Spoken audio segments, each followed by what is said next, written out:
Hello friends, welcome back to my channel Sajan science classes में। तो आज हम देखने वाले हैं जैव विकास।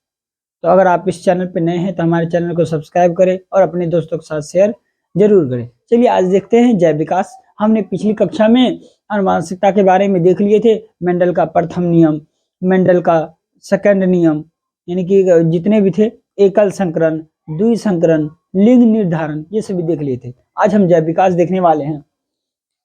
क्या है हमारा टॉपिक? जैव विकास। ठीक है, जैव विकास का परिभाषा देखेंगे। जैव विकास कहते किसे हैं? जैव विकास किसे कहते हैं कि जीव विज्ञान की वह शाखा, जीव विज्ञान की वह शाखा जिसमें जीवों की उत्पत्ति, उनके पूर्वजों का इतिहास तथा उनमें हुए क्रमिक परिवर्तन का अध्ययन किया जाता है, उसे क्या कहते हैं? जैव विकास कहते हैं। हम लिख सकते हैं कि जीव विज्ञान की वह शाखा, जीव विज्ञान की वह शाखा जिसमें जीवों की उत्पत्ति एवं पूर्वजों का इतिहास तथा उनमें हुए क्रमिक परिवर्तन का अध्ययन किया जाता है, उसे जैव विकास कहते हैं। तो हमने देखा जैव विकास किसे कहते हैं? जीव विज्ञान की वह शाखा जिसमें जीवों की उत्पत्ति एवं पूर्वजों का इतिहास तथा उसमें हुई क्रमिक परिवर्तन का अध्ययन करते हैं, उसे क्या कहते हैं? जैव विकास कहते हैं। ठीक है, जैव विकास का परिभाषा हो गया। जैव विकास का परिभाषा क्या हो गया? जीव विज्ञान की वह शाखा जिसमें जीवों की उत्पत्ति एवं पूर्वजों का इतिहास तथा उनमें हुए क्रमिक परिवर्तन का अध्ययन किया जाता है, उसे क्या कहते हैं? जैव विकास बोलते हैं। चलिए, जैव विकास की जो ये प्रक्रिया हो रही है, ये केवल जो वैसे जीवों में हो सकता है जो लैंगिक जनन के माध्यम से जनन करते हैं, क्योंकि उनमें ही अनेक परिवर्तन देखने को मिलते हैं। जीवों में विभिन्नता देखने को मिलती है, जीवों में विभिन्नता आती है, क्योंकि लैंगिक जनन में ही संभव हो पाता है कि उनमें अनेक परिवर्तन आए। जैसे कि हमें जीन में परिवर्तन होता है, उत्परिवर्तन, ये सभी आनुवंशिकता के स्रोत हैं। क्या क्या हो गया आपका? उत्परिवर्तन हो गया, आनुवंशिक पुनर्योग हो गया, ये सब क्या है? आनुवंशिक विभिन्नता के स्रोत हैं। ठीक है, अब जो हम देखते हैं जीन कोश क्या है।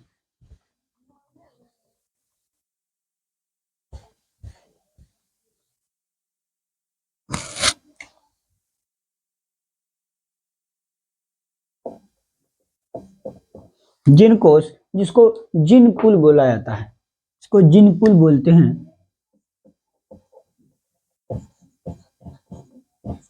देखो जीन पूल क्या होता है? जीन पूल का परिभाषा क्या हो गया कि किसी भी प्रजाति में, किसी भी प्रजाति के एक समष्टि में उपस्थित सभी जीन उस आबादी का क्या कहलाता है? जीन कोश कहलाता है, या जीन पूल कहलाता है। हम क्या परिभाषा लिख देंगे इसका? इसका परिभाषा क्या हो जाएगा? देख लीजिए आपका इसका परिभाषा। इसका परिभाषा क्या है? किसी भी प्रजाति के एक आबादी में स्थित किसी भी प्रजाति के एक आबादी, किसी भी प्रजाति के एक आबादी में स्थित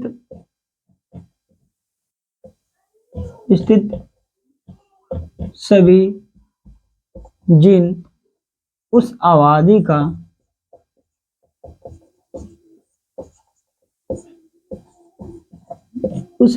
का जीन कोश कहलाता है। क्या हो गया, किसी भी प्रजाति के एक आबादी में स्थित सभी जीन उस आबादी का क्या कहलाता है, जीन कोष कहलाता है। किसी भी प्रजाति के एक आबादी में स्थित सभी जीन उस आबादी का क्या कहलाता है, जीन कोष कहलाता है। अब जो है देखो, अगर जीन कोष के किसी भी जीन में परिवर्तन हो रहा है, वो क्या होगा, उनके वातावरणीय परिवर्तन होगा, और वातावरणीय परिवर्तन के कारण उनमें जो है परिवर्तन आ सकते हैं। तो हम लिख सकते हैं कि अगर कोई भी जीव है, उनके जीन कोष की किसी जीन कोष के किसी जीन में वातावरण के परिवर्तन के कारण बदलाव हो सकता है,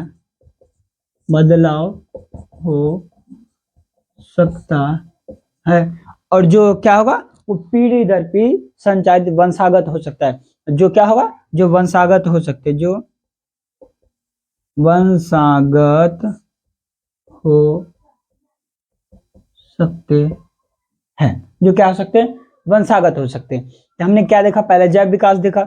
जैव विकास क्या होता है, जीव विज्ञान की वह शाखा जिसमें जीवों की उत्पत्ति, पूर्वजों का इतिहास तथा उनमें हुए समय समय पे क्रमिक बदलाव, क्रमिक परिवर्तन को क्या कहते हैं, जैव विकास कहते हैं। उसके बाद आता है हमारा जीन कोष।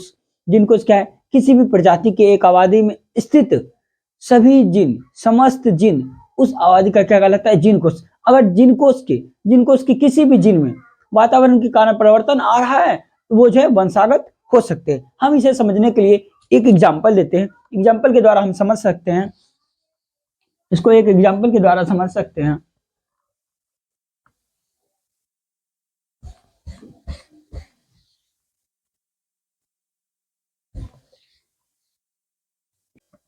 तो हम क्या देख रहे थे, ब्रिंग का एग्जाम्पल देखते हैं कि इसमें जो है कुछ ब्रिंग्स हैं, ब्रिंग्स लाल ब्रिंग है, लाल ब्रिंग है, ठीक है।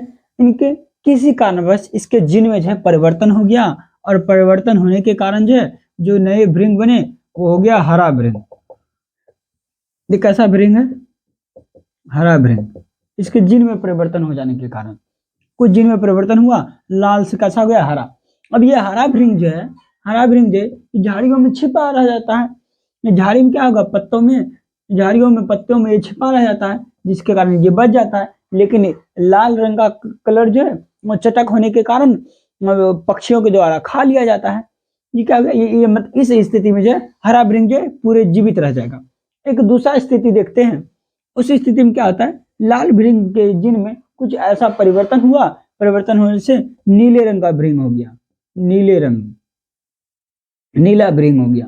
अब कोई नीला भृंग हुआ, अब क्या हुआ, कोई आपदा आई, फिर कोई जंगल में आग लग गया, आग लगने से क्या हुआ, जितना भी लाल भृंग था ये सभी भृंग नष्ट हो गए। इसमें क्या होगा, केवल नीले भृंग ही उत्पन्न होने गए। इससे क्या हुआ, नए, यानी कि हमने क्या देखा, इसके जीन में परिवर्तन हुआ और वो जीन जो है वंशागत होते गया, ठीक है। किसी भी जीन, वातावरण के कारण जीन में परिवर्तन हुआ और वो जीन वंशागत होते गए।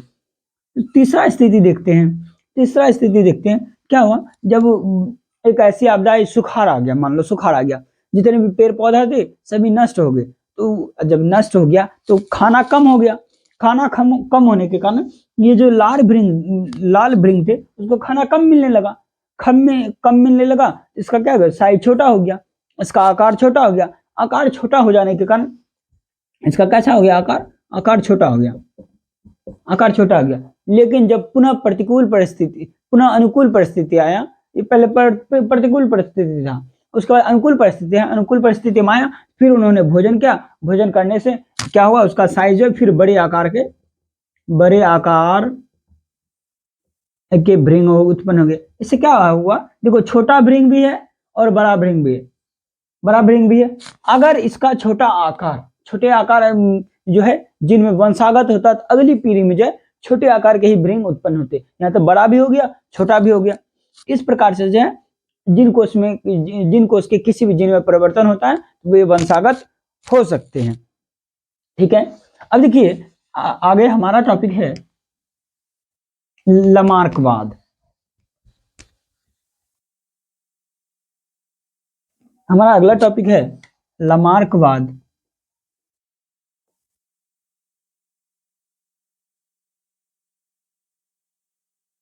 लमार्कवाद, चलिए लमार्कवाद देखते हैं। लमार्कवाद देखो, लमार्कवाद साहब जो है, ये जो है लमार्कवाद साहब है, एक फ्रांसीसी वैज्ञानिक है। कहाँ के वैज्ञानिक है? फ्रांस के वैज्ञानिक है। लमार्क साहब जो थे फ्रांस के वैज्ञानिक थे। उन्होंने जो है एक अपनी पुस्तक लिखी है, उसका नाम क्या है? Philosophic zoology. Philosophic zoologic. उन्होंने एक पुस्तक लिखी है फिलोसफिक जूलॉजी का। कब लिखी है? 1809 ईस्वी में। अब जो है डार्विनवाद को परिभाषित करना है, हमको इस प्रकार से परिभाषित कर सकते हैं। एक फ्रांसीसी वैज्ञानिक लमार्क ने 1809 ईस्वी में अपनी पुस्तक कौन सा? फिलोसफिक जूलॉजिक में जैव विकास के विचारों को व्यक्त किया, जिसे क्या कहते हैं? लमार्कवाद कहते हैं, या फिर उपार्जित लक्षण का वंशागत सिद्धांत कहा जाता है। चलिए हम इसको अब लिख के दिखाते हैं। तो लमार्कवाद किसे कहते हैं? तो एक फ्रांसीसी वैज्ञानिक लमार्क ने 1809 ईस्वी में अपनी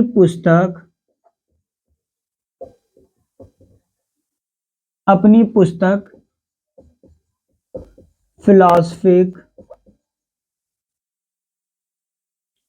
फिलोसफिक जूलॉजिक, देखो फ्रांसीसी वैज्ञानिक लमार्क ने 1809 ईस्वी में अपनी पुस्तक फिलोसफिक जूलॉजिक में जैव विकास के विचारों को व्यक्त किया। जैव विकास के विचारों को व्यक्त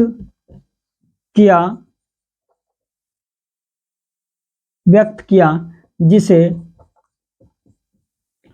लमार्कवाद या उपार्जित लक्षण का वंशागत सिद्धांत कहा जाता है। तो लमार्कवाद क्या हुआ? एक फ्रांसीसी वैज्ञानिक लमार्क ने अपनी पुस्तक फिलोसफिक जूलॉजिक में 1809 ईस्वी में जैव विकास के विचारों को व्यक्त किया, जिसे क्या कहा? लमार्कवाद कहा गया, या फिर उपार्जित लक्षण का वंशागत कहा गया। आप इसे देखिए, ऑब्जेक्टिव में क्वेश्चन पूछ सकता है कि लमार्क ने किस पुस्तक को लिखा? Philosophic zoologic. कब लिखा? 1809 ईस्वी में। उपार्जित लक्षण के बारे में किसने बताया? तो लमार्क ने बताया। ये ऑब्जेक्टिव क्वेश्चन हो जाएगा। आपको ये पूरा परिभाषा याद रहना चाहिए कि फ्रांसीसी वैज्ञानिक लमार्क ने 1809 ईस्वी में अपनी पुस्तक फिलोसफिक जूलॉजिक में जैव विकास के विचारों को व्यक्त किया, जिसे लमार्कवाद या उपार्जित लक्षण का वंशागत कहते हैं। और ये कैसे वैज्ञानिक थे? लमार्क फ्रांसीसी वैज्ञानिक थे। उन्होंने किस पुस्तक को लिखा? Philosophic zoologic. कब लिखा? 1809 ईस्वी में। अब हम देखेंगे वो जो पुस्तक लिखे हैं उनमें किन किन विचारों को व्यक्त किया गया, उनके विचार देखेंगे।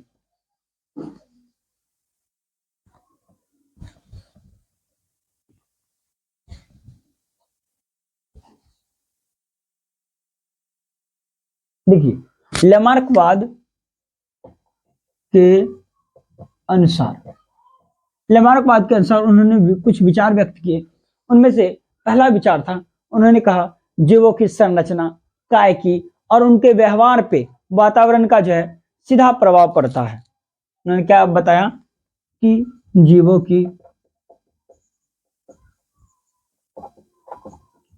की कायकी, संरचना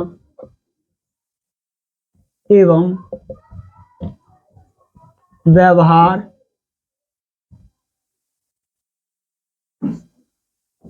पर वातावरण के परिवर्तन का सीधा प्रभाव पड़ता है। उन्होंने क्या कहा, जीवों की संरचना, कायिक और उनके व्यवहार पे वातावरण के परिवर्तन का सीधा प्रभाव पड़ता है। इसका मतलब उन्होंने बताया क्या कि जैसे कि हमारा जो है कोई जिराफ का जो गर्दन है वो लंबा कैसे हो गया। तो लेमार्कवाद का कहना था कि पहले जो है जमीन पे घास उत्पन्न होता था, तो घास खत्म हो जाने के कारण जिराफ जो है अपने मतलब पोषण के लिए पेड़ पौधा के पत्तियों को खाना स्टार्ट किया। जैसे जैसे वो पत्तियां समाप्त होती गई, नीचे वाला ऊपर वाले पत्ती को खाना स्टार्ट करता है, मतलब खाना का शुरू करता है, और उसके लिए जो है उसको गर्दन को लंबा करना पड़ता है। गर्दन का लंबा करना पड़ता है, तो लंबा करने के इस दौरान जो है उनका जो गर्दन है लंबा हो गया। उनका यही कहना था। उनका जैसा जैसा वातावरण क्या कर रहा है, वातावरण के अनुसार देखो नीचे पहले घास खत्म हो गया, तो वो अब सीधे पेड़ पौधा वाला घास खाने लगा। अब उसका भी घास खत्म होते गया, वातावरण में परिवर्तन होते गया, उनका जो लंबाई बढ़ते गया। उसके बाद है दूसरा उनका कहना है, दूसरा विचार था लेमार्कवाद का। उन्होंने कहा, लेमार्कवाद का दूसरा विचार था, उन्होंने यह कहा कि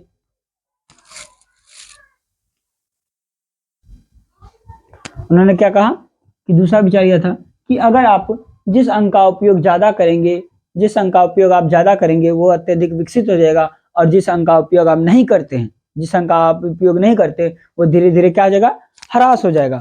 तो हम इसमें लिख सकते हैं उपयोग एवं अनुपयोग।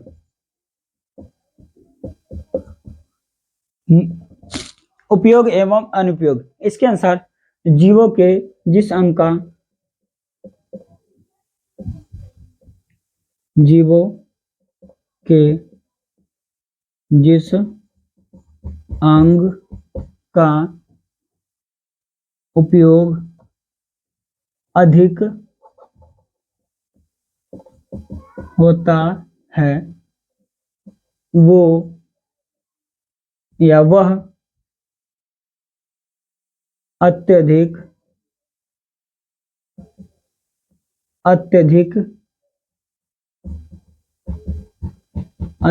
विकसित हो जाते हैं, परंतु जिसका उपयोग नहीं करते हैं वह धीरे धीरे ह्रास हो जाता है। देखो, लेमार्कवाद का कहना था कि आप जिस अंक का उपयोग ज्यादा करते हैं वो अत्यधिक विकसित हो जाएगा, ठीक है, और जिस अंक का उपयोग आप नहीं करते हैं वो धीरे धीरे क्या हो जाएगा, ह्रास हो जाएगा। ये था लेमार्कवाद का दूसरा कथन। और जो है लेमार्कवाद ने एक और बात कही थी, उन्होंने कहा क्या, उपार्जित लक्षण का वंशागत होता है। उन्होंने क्या कहा, उपार्जित लक्षण वंशागत होते हैं। उन्होंने क्या कहा, उपार्जित लक्षण वंशागत है। उपार्जित लक्षण क्या होता है कि वैसा लक्षण जो बाह्य वातावरण या किसी अंग के कम या ज्यादा उपयोग करने से जो परिवर्तन होता है उसे क्या कहते हैं, उपार्जित लक्षण। तो उन्होंने कहा उपार्जित लक्षण क्या होते हैं, वंशागत होते हैं। इन एक पीढ़ी से दूसरी पीढ़ी में जनन के माध्यम से वंशागत होते हैं, लेमार्कवाद का कहना था। तो इनका जो खंडन किया वाइसमान नामक वैज्ञानिक ने 21 पीढ़ी तक चूहा के पूंछ काट कर किया। इनकी लेमार्कवाद का सीधा कहना था, अगर आप बिलियनर है भी, मान लीजिए बिलियनर है, आपका बच्चा जो होगा वो भी बिलियनर होगा, ऐसा नहीं हो सकता है। जैसे कि आप जो है, और एग्जांपल लेते हैं कि जैसे आप लोहार है, कोई एक लोहार है, लोहार का हाथ से काम करने से, लोहा पीटने से उनका बाजू का मजबूत हो जाता है, तो उनके जो बच्चे उत्पन्न होंगे उनका भी जो हाथ होगा वो बाजू जो होगा वो मजबूत होगा। ऐसा जो ये कथन क्या है, उन्होंने गलत किया। किसने, हमारे वाइसमान साहब ने। इनका अनेक विरोध किया गया, इनका खंडन किसने किया, वाइसमान ने किया। अब हम देखिए लेमार्कवाद के अनुसार क्या, जीवों की काय की संरचना एवं व्यवहार पर वातावरण के परिवर्तन का सीधा प्रभाव पड़ता है, ठीक है। उपयोग एवं अनुपयोग, जीवों की जिस अंग का उपयोग अधिक होता है वह अत्यधिक विकसित हो जाता है, परंतु जिस अंग का उपयोग नहीं करते हैं वो धीरे धीरे ह्रास हो जाता है और उपार्जित लक्षण वंशागत होते हैं। ये सभी क्या है, हमारे लेमार्कवाद के अनुसार है।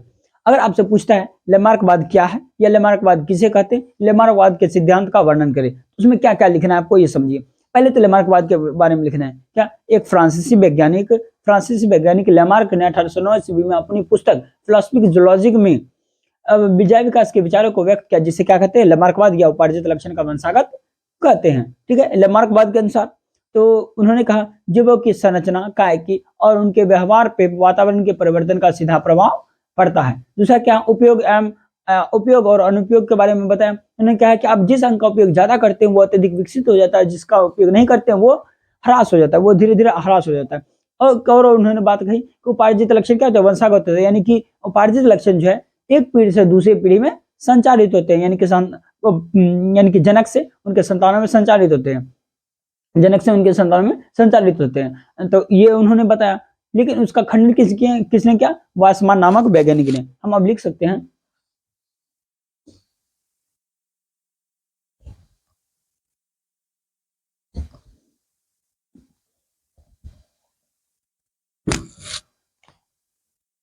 किसने खंडन किया, वाइसमान नामक वैज्ञानिक ने लेमार्कवाद का खंडन किया। खंडन कैसे किया, उन्होंने 21 पीढ़ी तक चूहा का पूंछ काटा, चूहा पे एक्सपेरिमेंट किया, तो चूहा के पूंछ काट कर किया। मतलब देखो लेमार्कवाद के अनुसार क्या होगा, ये चूहा का पूंछ कटना ये तो उपार्जित लक्षण है, ये बाह्य लक्षण, एक्वायर्ड लक्षण है, एक्वायर्ड कैरेक्टर है। तो लेमार्कवाद के अनुसार होना क्या चाहिए था, अगर आप पूंछ काटते हैं तो अगली पीढ़ी में क्या होगा, अगली पीढ़ी में पूंछ नहीं होगा। ठीक है, तो उसका वाइसमान ने चेक किया, तो चेक किया, एक का पूंछ काटा तो अगली पीढ़ी में जाए फिर पूंछ आ गया, फिर अगली पीढ़ी में काटा फिर पूंछ आ गया। इस तरह से उन्होंने क्या किया, 21 पीढ़ी तक काटा तो सभी को पूंछ उत्पन्न हो चुके थे, मतलब सभी के पास पूंछ था। इसीलिए उन्होंने इनका खंडन किया कि वंशागत जो है, उपार्जित लक्षण क्या है, वंशागत नहीं होते। इस बात का उन्होंने खंडन किया। क्या खंडन किया, कि उपार्जित लक्षण जो है वो वंशागत नहीं होते हैं, वंशागत नहीं होते हैं। चलिए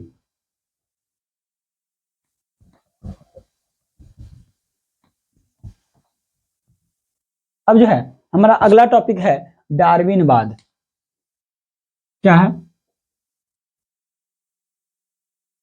डार्विनवाद। देखो डार्विन जो है, डार्विन का पूरा नाम है Charles Robert Darwin, Charles Robert Darwin. इन्होंने भी एक पुस्तक लिखा है, उस पुस्तक का नाम है the origin of species, the origin of species. क्या पुस्तक का क्या नाम है, ऑरिजिन ऑफ स्पेसीज। ये जो डार्विन थे वो अंग्रेज वैज्ञानिक थे। कैसे वैज्ञानिक थे, अंग्रेज वैज्ञानिक।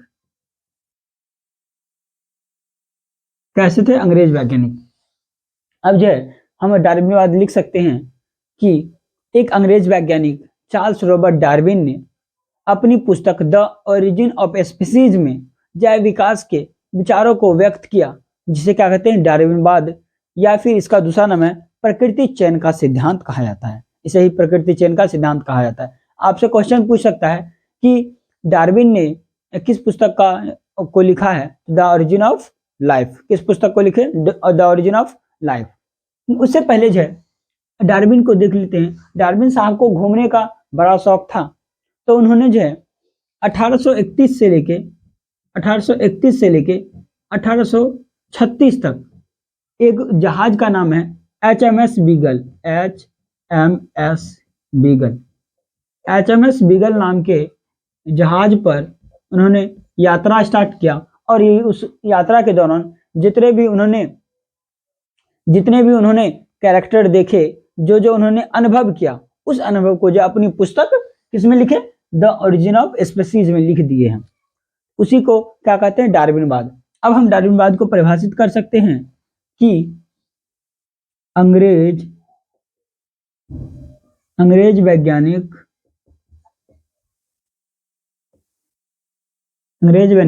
चार्ल्स रॉबर्ट, अंग्रेज वैज्ञानिक चार्ल्स रॉबर्ट डार्विन ने अपनी पुस्तक द ऑरिजिन ऑफ स्पेसीज में जैव विकास के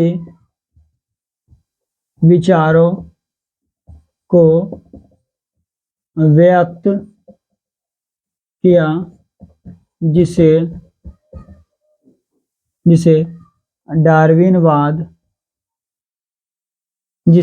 डार्विनवाद या प्राकृतिक चयन का सिद्धांत कहा जाता है। चलो, हमने क्या देखा? हमने देखा डार्विनवाद के बारे में। ये डार्विन क्या हुआ? एक अंग्रेज वैज्ञानिक चार्ल्स रॉबर्ट डार्विन ने अपनी पुस्तक द ओरिजिन ऑफ स्पीशीज में जैव विकास के विचारों को व्यक्त किया, जिसे क्या कहा? डार्विनवाद या प्रकृति चयन द्वारा जीवों का विकास। प्रकृति चयन द्वारा जीवों का विकास या प्रकृति चयन का सिद्धांत कहा जाता है। देखो, डार्विनवाद में क्या क्या याद रखना है? उन्होंने एक पुस्तक का नाम लिखा जिसको क्या कहते हैं? The origin of species. ये कैसे वैज्ञानिक थे? अंग्रेज वैज्ञानिक थे। और उन्होंने कब यात्रा स्टार्ट किया था? 1831 से लेकर 1836 तक। और उसका जहाज का नाम क्या था? HMS बीगल जहाज का नाम था। अंग्रेज वैज्ञानिक चार्ल्स रॉबर्ट डार्विन ने अपनी पुस्तक द ओरिजिन ऑफ स्पीशीज में जैव विकास के विचारों को व्यक्त किया, जिसे डार्विनवाद या प्रकृति चयन का सिद्धांत कहा जाता है। अब जो है हम इसके डार्विनवाद के अनुसार उन्होंने क्या क्या विचार व्यक्त किए थे उनको देखेंगे। चलिए,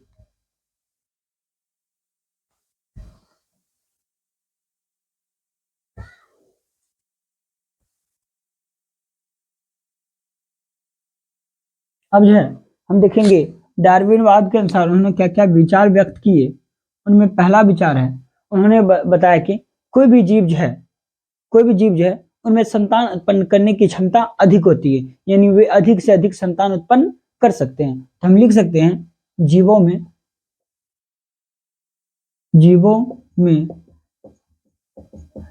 संतान उत्पन्न करने की अधिक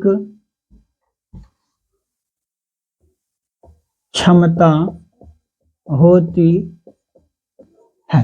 जीवों में जो है संतान उत्पन्न करने की अधिक क्षमता होती है, यानी कि वे अधिक से अधिक बच्चे को जन्म दे सकते हैं। इन्होंने पहला विचार व्यक्त किया। और दूसरा उन्होंने कहा कि कोई भी जीव जो है ना, कोई भी दो जीव जो है एक समान नहीं हो सकते, उनमें कुछ ना कुछ विभिन्नताएं अवश्य होती है। तो कह सकते हैं दो जीव एक समान नहीं हो सकते,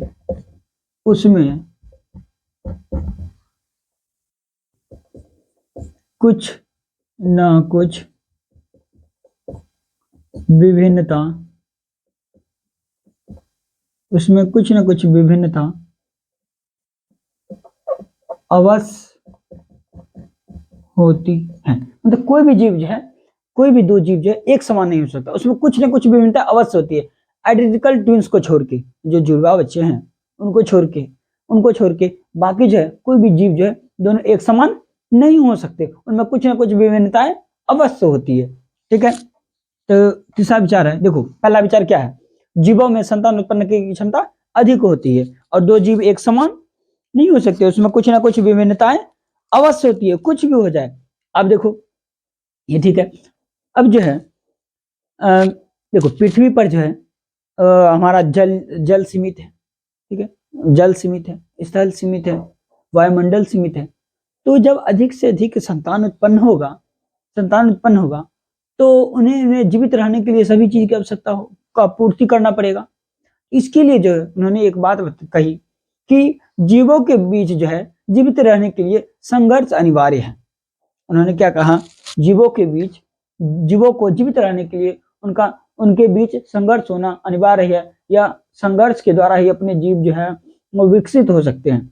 हम लिख सकते हैं जीवों में अस्तित्व के लिए आपस में संघर्ष करते हैं। जीव अपने अस्तित्व, जीव अपने अस्तित्व के लिए संघर्ष करते हैं। मतलब जीव जो है आपस में संघर्ष करते हैं। देखो ये संघर्ष 3 प्रकार का होता है, अंतरजातीय, अंतराजातीय और वातावरणीय। जैसे कि देखो फॉर एग्जांपल हम देते हैं कि दो डॉग लिए, 2 कुत्ता है, ठीक है, 2 कुत्ता है, एक मांस का पीस जो है एक ही है, उसको खाना है तो दोनों में पहले लड़ाई करेगा, जो जीत जाएगा वो उस मांस को खा लेगा और जो दूसरा बचेगा वो भूखा मर जाएगा। इस प्रकार से उसके बीच संघर्ष होगा। ये एक संघर्ष हो गया। और एक दूसरा संघर्ष होता है कि दूसरे संघर्ष, एक अंतरजातीय, एक अंतराजातीय। अंतराजातीय में क्या होगा कि जैसे देखो वहां पे कोई एक जंगल है, जंगल में कुत्ता भी है और शेर भी है। अब शेर से उसको बचना है, अगर वो शेर से बच गया, शेर से अगर वो बच गया तो वो विकसित हो जाएगा, अगर नहीं बच पाया तो शेर जो उसको खा लेगा। उसके बीच उसको संघर्ष करना पड़ेगा, यानी कि शेर से भी उसको संघर्ष करना पड़ेगा। तीसरा क्या है, वातावरणीय संघर्ष। वातावरणीय संघर्ष क्या आता है, जैसे देखो कोई सुखाड़ आया, बाढ़ आ गया, या फिर हो सकता है कोई आंधी आई, तूफान आई, अगर उसमें वो जीव बच जाता है, उसका वातावरणीय संघर्ष हो गया, उसके बीच संघर्ष करना पड़ता है। तो उन्होंने क्या कहा, हमारे डार्विन साहब ने कहा कि जीवों को अपने अस्तित्व बनाए रखने के लिए या अस्तित्व को बचाने के लिए उसके बीच संघर्ष आवश्यक है, या फिर अपने अस्तित्व को बचाने के लिए वे संघर्ष करते हैं, ठीक है, ये संघर्ष करते हैं। और उन्होंने चौथा बात कही थी कि अगर उस संघर्ष के दौरान उनमें जो है अनुकूल विभिन्नताएं पाई गई, अगर अनुकूल विभिन्नता पाई जाएगी तो प्रकृति उसको चुन लेगी। अगर उसके प्रतिकूल विभिन्नता पाई जाएगी तो वो प्रतिकूल विभिन्नता पाई जाएगी, प्रकृति उसको नहीं चुन पाएगी, मतलब उसको जो छोड़ देगी। योग्य और अयोग्य के बारे में उन्होंने बताया। चौथा क्या बचा है, योग्य या अयोग्य, या कह सकते हैं इसको प्राकृतिक चयन, प्राकृतिक चयन, इसको कह सकते हैं प्राकृतिक चयन। क्या कह सकते हैं, प्राकृतिक चयन। आप लोग लिख भी सकते हैं, जगह दे दिए, लिख लीजिए। उन्होंने क्या कहा, प्रकृति जो है योग्यतम एवं अनुकूल विभिन्नता वाले जीवों को चुन लेती है। लिख सकते हैं क्या, प्रकृति जो है प्रकृति योग्य एवं अनुकूल विभिन्नता वाले जीव को चुन लेती है तथा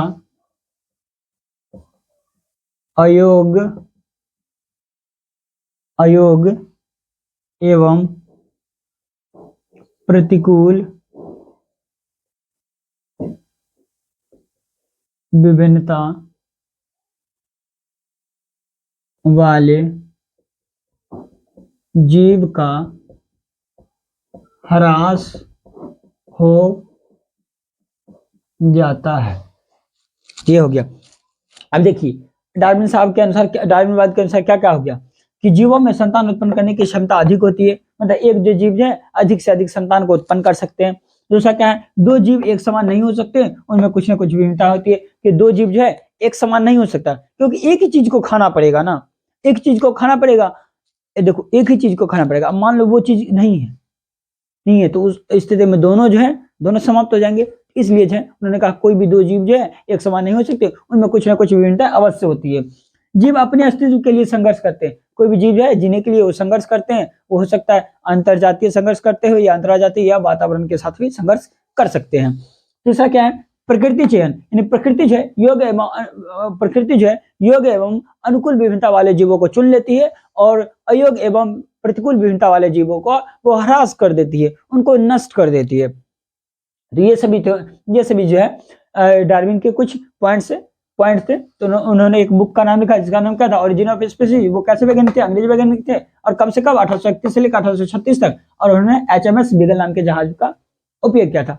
डार्विन का एक और मत है, उन्होंने कहा कि ये प्रकृति चुनाव की प्रक्रिया जो है वो जीवन भर चलते रहता है, प्रकृति चुनाव की जो प्रक्रिया है वो जीवन भर चलते रहता है, लेकिन उसमें अगर कोई अनुकूल विभिन्नता दिखता है तो वो क्या होते हैं, वो वंशागत हो जाते हैं। अगर कोई आपको अनुकूल विभिन्नता दिखती है तो वो क्या हो जाते हैं, वंशागत हो जाते हैं। तो इस प्रकार से आपका डार्विन, पहले हमने क्या बताया, जैव विकास बताया, फिर लैमार्कवाद बताया और उसके बाद डार्विनवाद। एक बार शुरू से समराइज करते हैं तो क्या है, जैव विकास क्या है, जीव विज्ञान की वह शाखा जिसमें जीवों की उत्पत्ति, प्रयोजन का इतिहास तथा उनमें हुए कभी परिवर्तन का अध्ययन किया जाता है, उसे क्या कहते हैं, जैव विकास बोला जाता है। उसके बाद देखे थे जीन कोश। जीन कोश क्या होता है, किसी प्रजाति के एक आबादी या समष्टि में स्थित समस्त जीन, उस आबादी का क्या कहलाता है, जीन कोश। अगर जीन कोश के जीन में वातावरण के कारण परिवर्तन हो रहा है तो उनके वो जो परिवर्तन है वंशागत हो सकते हैं। जैसे हमने देखा था कि एक लाल रंग का भृंग है, लाल रंग का भृंग, कोई वातावरण परिवर्तन हुआ तो हरे रंग का हो गया। अब हरा रंग का भृंग जो है उसमें प्रकृति उसको चुन ली है, प्रकृति जो है, अब हरे रंग का भृंग जो है हरे हरे पेड़ पौधे के बीच रहेगा तो वो नहीं दिखाई देगा, लाल रंग का जो भृंग दिखाई देगा, जिसके कारण जो वो चटक कलर होने के कारण पेड़ पौधे उसको खा लेंगे, वो क्या कहते हैं उसको, पशु पक्षी उसको खा लेंगे। तो इस कारण से हरा भृंग जो है वो जीवित रह जाएगा, यानी प्रकृति उसको चयन कर रही है, प्रकृति उसको चयन कर रही है। दूसरा हमने देखा कि कुछ जो है लाल भृंग जो है किसी कारणवश जो है ये नीले रंग के भृंग में संचरित हो गए, या नीले रंग के भृंग उत्पन्न कर दिए। अब जो है कोई आपदा आई या फिर कोई हाथी जंगल में रह रहे हैं तो हाथी का पांव से वो जितना भी लाल रंग का भृंग था वो समाप्त हो गया। अब तो ये नीले रंग का भृंग जो ये जो है वंशागत होते रहेंगे, अब केवल नीले रंग का भृंग ही उत्पन्न होगा। तीसरा हमने देखा था कि खाना की कमी के कारण उनका जो आकार छोटा हो गया, यानी प्रतिकूल परिस्थिति आ गया। जब अनुकूल परिस्थिति आया फिर वो भोजन किए और पुनः जो है बड़े आकार के हो गए। इस प्रकार से छोटे आकार के भी भृंग हो गए और बड़े आकार के भी भृंग हो गए, यानी उनका जो ये गुण जो है वंशागत नहीं हो पाया, इसीलिए बड़े आकार के हो गए ना। अगर वंशागत होते तो केवल छोटे आकार के ही भृंग देखने को मिलते। तो ये देख लिया। उसके बाद हमने देखा लेमार्कवाद किसे कहते हैं, तो एक जो है फ्रांसीसी वैज्ञानिक लेमार्क ने 1809 ईस्वी में अपनी पुस्तक फिलोसफिक जूलॉजी में जैव विकास के विचारों को व्यक्त किया, जिसे क्या कहते हैं, लेमार्कवाद कहते हैं। लेमार्कवाद के अनुसार क्या क्या था, लेमार्कवाद के अनुसार जीवों की संरचना, कायकी और उनके व्यवहार पे के परिवर्तन का वातावरण का सीधा प्रभाव पड़ता है। दूसरा उन्होंने कहा कि जिस अंक का आप उपयोग करते हैं वो अधिक विकसित हो जाता है, जिस अंक का उपयोग आप नहीं करते वो धीरे धीरे ह्रास हो जाता है। तीसरा उन्होंने कहा कि उपार्जित लक्षण जो है वो वंशागत होते हैं, यानी पीढ़ी दर पीढ़ी जनकों से उनके संतानों में संचरित होते रहते हैं।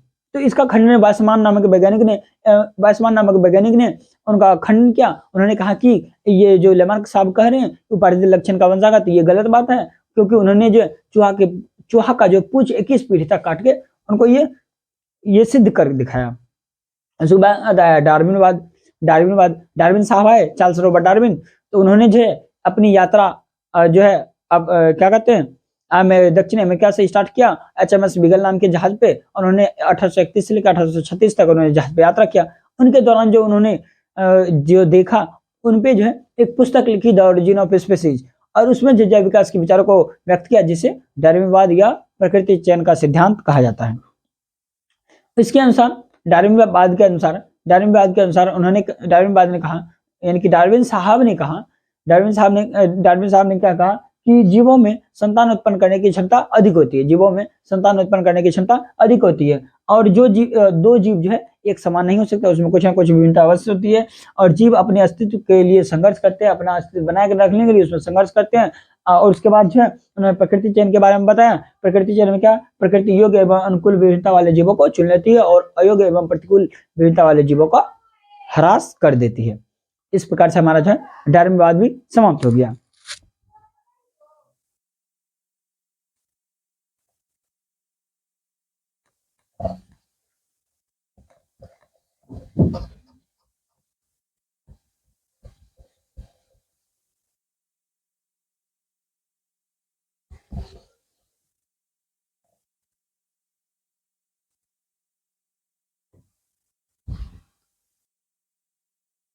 अब जो है अगला टॉपिक हमारा है उनके जो कुछ खोज है जैव विकास के संबंधित खोज। उस खोज में पहला आता है समजात अंग।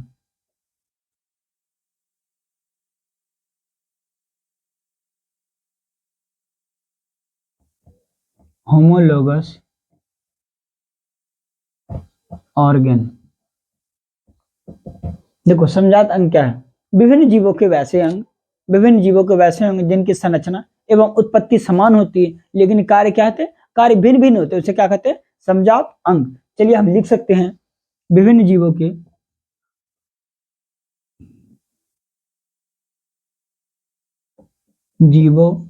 के वैसे अंग जिनकी या जिसकी संरचना एवं उत्पत्ति समान होती है तथा उनका कार्य भिन्न भिन्न यानी अलग अलग भिन्न भिन्न होते हैं, उसे समझात अंग कहते हैं। समझात अंग क्या है? विभिन्न जीवों के वैसे अंग, विभिन्न जीवों के अंश वैसे अंग जिसका संरचना और उत्पत्ति समान होता है, उसे क्या कहते हैं? समझात अंग। और उनका कार्य क्या होगा? अलग अलग होगा, उसको क्या बोलेंगे? समझात अंग। जैसे हम देख सकते हैं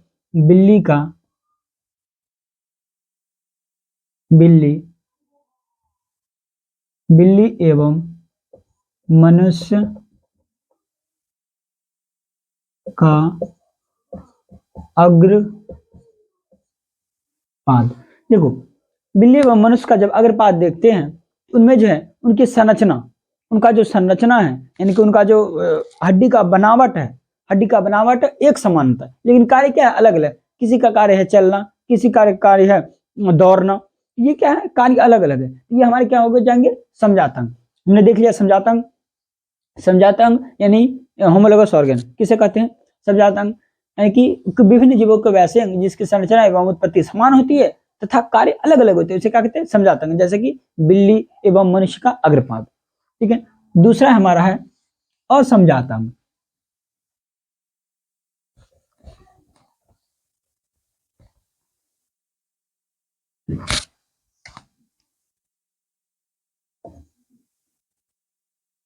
असमझात अंग को कहते हैं एनालोगस ऑर्गन।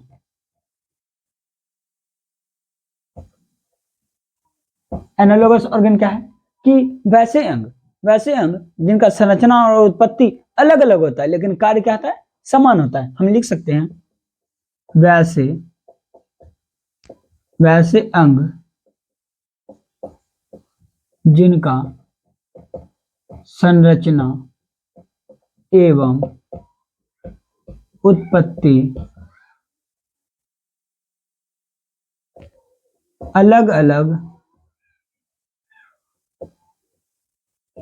होते हैं परंतु कार्य एक समान होते हैं, जिसे असमझात अंग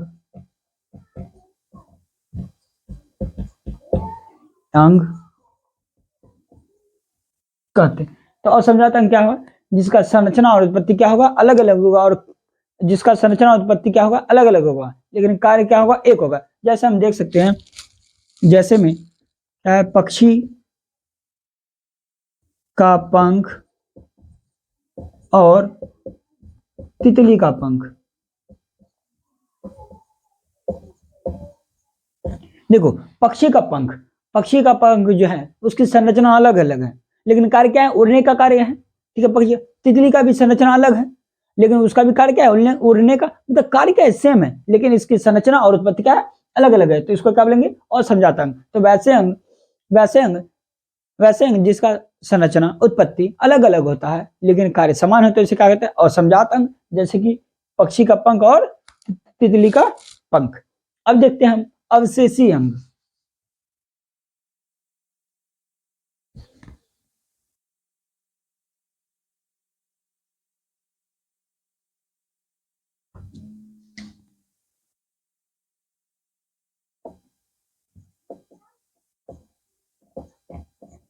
अवशेषी अंग वेस्टिजियल ऑर्गन।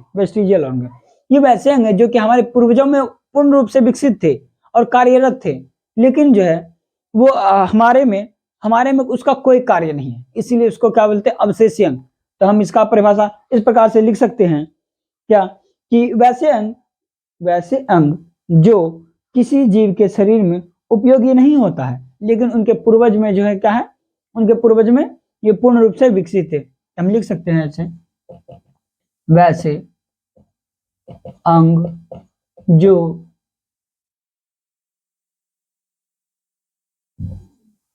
अभी किसी काम के नहीं हैं, लेकिन पूर्वजों में पूर्ण विकसित एवं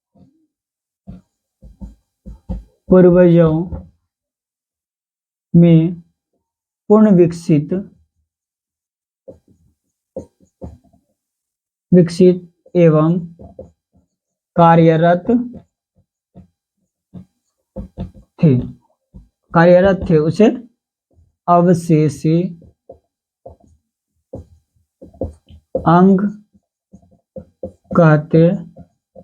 उसे अवशेषी अंग कहते हैं। जैसे अपेंडिक्स हो गया,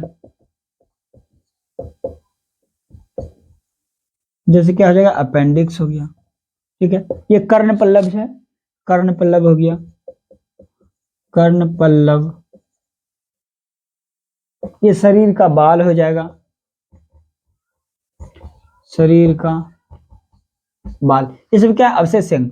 तो वैसे अंग जो अभी किसी काम के नहीं है, लेकिन पूर्वजों में पूर्ण विकसित एवं कार्यरत थे, उसे क्या कहते हैं, अवशेषी अंग बोला जाता है। जैसे हो गया हमारा अपेंडिक्स, कर्ण पल्लव, शरीर का, ये सब ये पूर्वज में बहुत विकसित था, सबका काम था। जैसे कि देखो अपेंडिक्स क्या करता था, ये जितने भी कच्चे पदार्थ का उपयोग करते थे खाने में, उसको ये पचाने का कार्य करता। कर्ण पल्लव का भी अनेक कार्य था।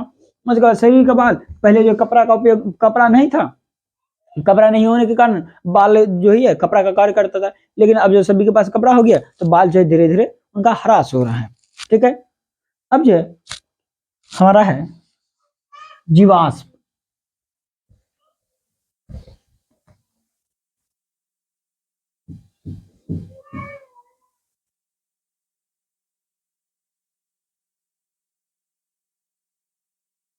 अब हम देखेंगे अगला टॉपिक है जीवाश्म, यानी कि जीवाश्म क्या है, फॉसिल क्या है, फॉसिल के बारे में समझेंगे।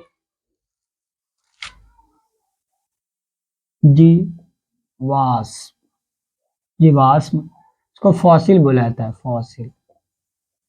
फॉसिल क्या है, देखो फॉसिल क्या है कि कुछ जीव जो है अपने प्राचीन काल में मौजूद थे, लेकिन जो है वो अभी मौजूद नहीं है, लेकिन उनके अवशेष बाकी है, उनका अवशेष बचा हुआ है। उनके अवशेष के रूप में जो है पत्थरों पे अनेक प्रकार के चिन्ह देखने को मिलते हैं, उन्हें क्या कहा जाता है, जीवाश्म कहा जाता है। उसको क्या कहते हैं, जीवाश्म बोलते हैं। तो जीवाश्म समझ में आया आप लोग को। चलिए अब हम क्या लिख सकते हैं क्या, प्राचीन काल में पाए जाने वाले जीव, प्राचीन काल में पाए जाने वाले जीव जो अब पृथ्वी पर मौजूद नहीं हैं, लेकिन उनका अवशेष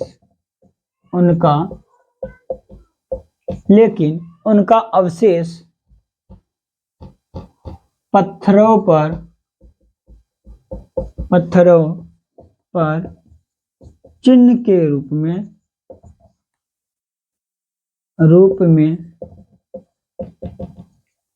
मौजूद है, उसे ही जीवाश्म कहते हैं। उसे क्या कहते हैं, जीवाश्म। उसे क्या कहते हैं, उसे ही जीवाश्म कहते हैं। उसे क्या कहते हैं, जीवाश्म। जैसे एक आर्क्योप्टेरिक्स एक ऐसा जीवाश्म है जिसमें कि रेप्टाइल और एविज दोनों का गुण मौजूद है। आर्क्योप्टेरिक्स एक ऐसा जीवाश्म है जिसमें कि किसका गुण मौजूद है, रेप्टाइल और एबीज का गुण मौजूद है। तो हम लिख सकते हैं आर्कियोप्टेरिक्स,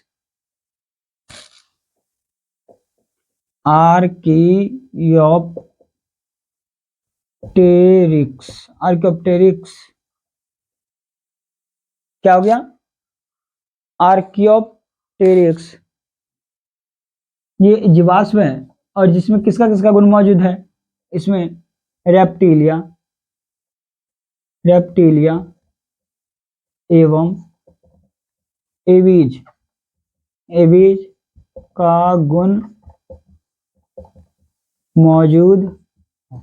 एक ऐसा ये जीवाश्म है, ये क्या है, जीवाश्म, आर्कियोप्टेरिक्स एक जीवाश्म है जिसमें रेप्टिलिया और एवीज दोनों का गुण मौजूद है।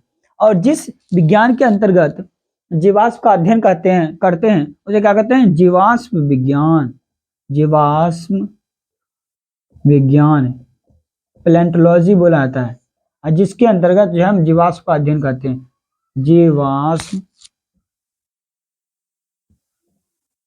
का अध्ययन, जिसमें जीवाश्म का अध्ययन करते हैं उसे क्या कहते हैं, जीवाश्म विज्ञान।